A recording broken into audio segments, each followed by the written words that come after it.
Hi everyone, this is the Focus Spender, and today I'm going to be talking about the best way to save for your child's education. But first, if you're new to my channel, I would love for you to subscribe. My channel is all about getting out of debt, staying out of debt, organizing your finances, and increasing your net worth.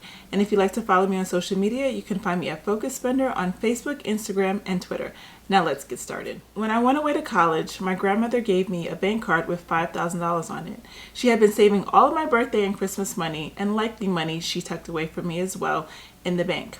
I don't know the interest rate the account was earning, but it likely wasn't very high. In any case, I was extremely thankful for that money. I thought I was going to live it up in college. However, once I understood the price of books, I knew I was going to need to ration that money. At that time, books were about $500 per semester, so when I did the math against my $5,000, I knew I would only be able to spend a tiny fraction of it on things other than books. Now imagine instead if my grandmother invested that money in an account that earned 6% interest over the course of my life. I could have gone to school with almost $12,000 instead.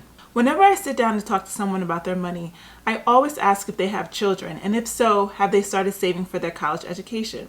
I find that most people I work with who have kids want to save but haven't.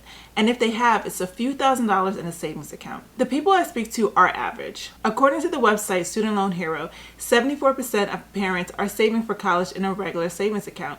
But there is a better way. Let me backtrack and say yes, I know that college isn't for everyone, and there are other options like trade schools. And yes, your child can start out by going to community college first, play a sport and get a free ride, or qualify for some obscure scholarship. But I think it's important to set aside as much money as possible for your child while they are young so they can have more realistic options and choose for themselves. The fact of the matter is that your child may want to go to an expensive or relatively expensive school.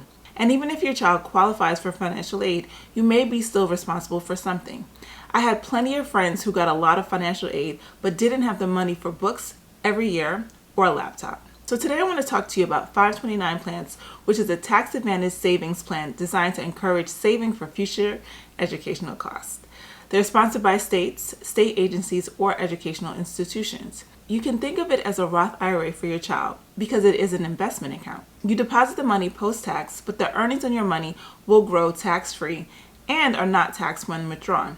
Meaning no matter how large the account grows, you never have to pay taxes on that money again, provided that you use it for qualified expenses. The money is typically invested in mutual funds, and you can even choose target date funds that become more conservative as your child gets closer to college age. So where can the 529 money be used? When the plan was first introduced, it was strictly for post-secondary education, meaning college or graduate school.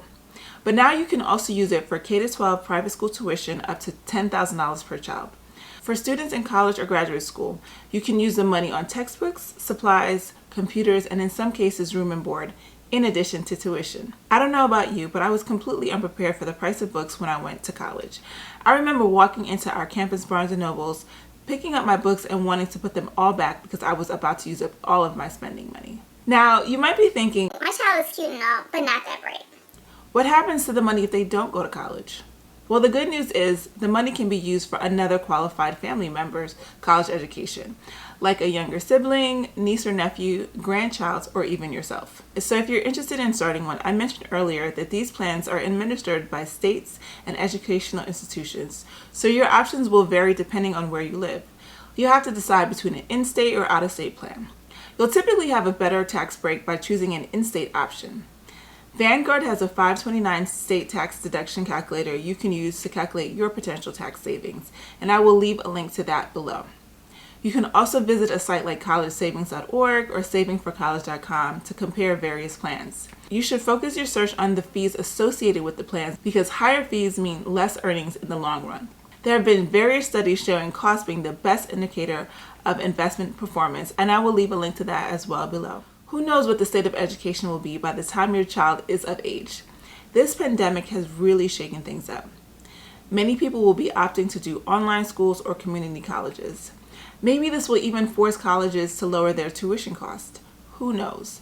But the best thing you can do is to be prepared for your child. If you're wondering about how you can even afford to save for college, be sure to download my free guide, which is linked below, called The 5 Payday Mistakes That Keep You from Growing Your Savings and Investment Accounts. I hope you liked this video. Be sure to share it with your friends and family. Click like and leave me a comment below, and I will see you next time. Thanks. Bye-bye.